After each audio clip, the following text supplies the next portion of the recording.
How we doing, ladies and gentlemen? My name is Wolf, and I was asked if I could do a what to deal with in some of these dungeons. So I'm going to go through pretty much every single one and try to do them live to showcase to you what you should be looking out for in some of these dungeons. I believe it was Florberry who asked me to do something like this, so appreciate you. Thank you for the idea. And yeah, I'm gonna probably go through relatively every single one. I might not be able to get through them all because it's early access. I only have a couple days left.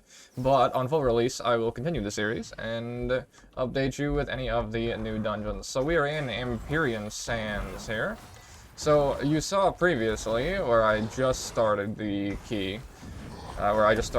video rather. The guy who was casting Constellation of Ruin. That is something you're going to want to be very, very careful of, because what it's going to do is put 4 puddles on the ground, and everyone needs to stand in a puddle, or else the team is going to literally get one shot.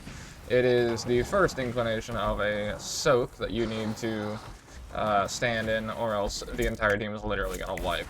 So I've had a lot of moments where people don't know that you're supposed to stand in those, and we fall over. Not particularly great. So these hunters here will do that line shot. If you get hit by that, you're going to get 25% minus to your main stat. So you really do not want to get hit by that because everything scales with main stat. Like tank stuff, their armor scales with main stat, I'm pretty sure. DPS, obviously, your DPS scales with main stat. That's a charge. Avoid that if you can. That can one-shot you as well at higher difficulties. Those are from the Reavers, so do be wary of that.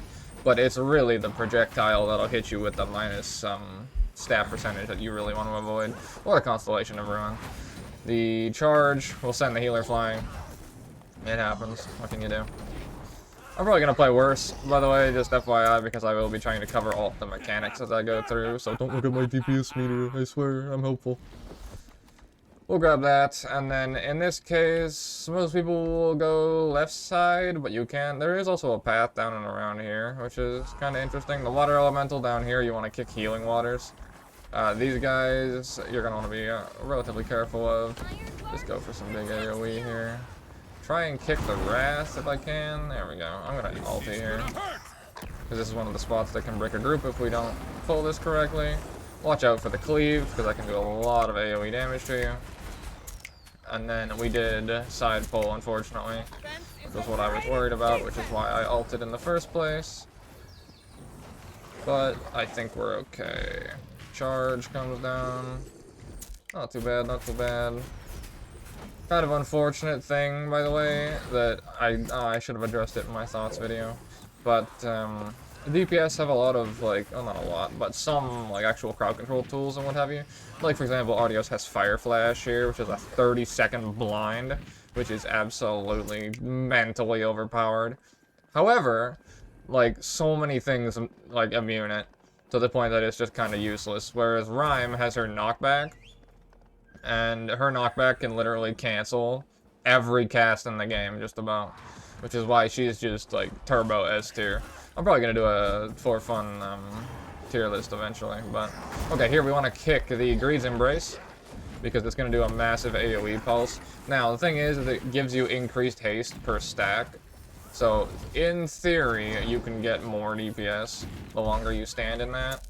But I would just kick it, because otherwise your tank is going to get shredded, especially when you're low gear. That fireball hit one target, I'm trash. Can I blind him? Okay, we blinded him, and we used the blind to stop the cast. Watch for the missile, like that. You can see our teammate, I think, got hit. No, I think we all dodged it, thankfully. I'm playing the dot class while trying to commentate, so all my dots are falling off. Oh well, happens. So, we should be good here. Coming up, we're going to have the mage who does a Constellation of Ruin, who, if you don't stand in, will absolutely annihilate you. Oh, and I get main statted, I'm trash. But my healer dispelled it. Absolute turbo Chad. We're good. This spot's always a shame. Like, I kind of wish they would put more enemies, like, along this path, so then it would get the tank incentivized to, like, pull forwards, because most tanks will, like, stop here to kill 2 mobs when you could literally just pull all the way here, and it's a travesty. It's just a design problem, I think, with this dungeon. So here, this is going to be all of the things all at the same time. So we want to keep an eye on the Magi. Because he's going to do Shadow Bolts, which we can kick. I believe he's also going to do... I'm actually a trash can. I got minus main statted again. I'm terrible. That's fine. He's going to cast a Constellation. I think, can I stall his Constellation cast? Actually, can I blind that? No, he's immune. Of course. See, that's what I mean. So now we want to make sure everyone's in one of these. And then Shield Wall, just to reduce the damage taken. And then Snap Nothing because I'm too busy talking. We love that. So we have 100% timer, which should be good. I have no ulti for boss, which is a little tragic, but should be fine. Is he gonna go for this? Okay, he is. Just in case we brick on the boss. Let me redot everything. Dot everything? Yeah, okay. AoE down. I'm on the bottom of the meter. The things I do for you guys. Normally I'd be focused and pumping. Oh shit. That's what happens when you get minus main statted like an absolute fucking melon. Oh well. What can you do? Okay. So for this boss, we are going to want to, instead of playing Artios, we're going to want to multi-dot the orbs. Because he's going to spawn a bunch of orbs around the area. And if I multi-dot them, it will slowly clear them down for the team.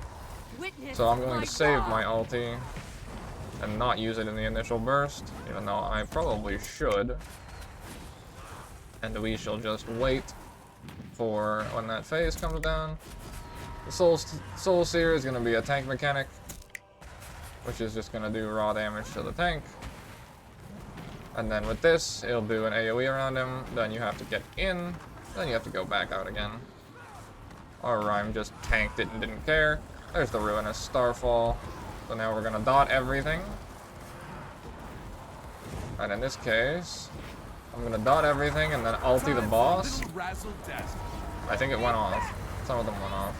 The reason I'm ulting the boss is because it's increasing my haste. So then the dots that I had put up on the things are going to tick that much quicker. And from here I'll just chain snap and we just DPS him down from here. Try not to stand in any of the puddles. Kill all the orbs when you can. Because otherwise they'll go off and do that big AoE. Which I don't know why some of them went off, but whatever, happens. So we'll just stand right here, because we have to walk in. And we're gonna walk out. Try and use your instant cast when you're doing this mechanic. Another Starfall. I think we can just DPS through this. I think we're fine. Hit a Cataclysm. I'm fucking standing in the way. I call it a Cataclysm. Cac W. Too much Warlock. 12%. Actually, we might not. I've got that one. Okay, we're fine. Get them frogs. And then that will be everything to worry about in Empyrean Sands. One of my favorite dungeons, nice and quick. Generally easy across the board, and we got a piece of gear for our troubles. So yeah, that is Empyrean Sands +4. There might be other mechanics as you get higher up, but that's just the baseline to get you started.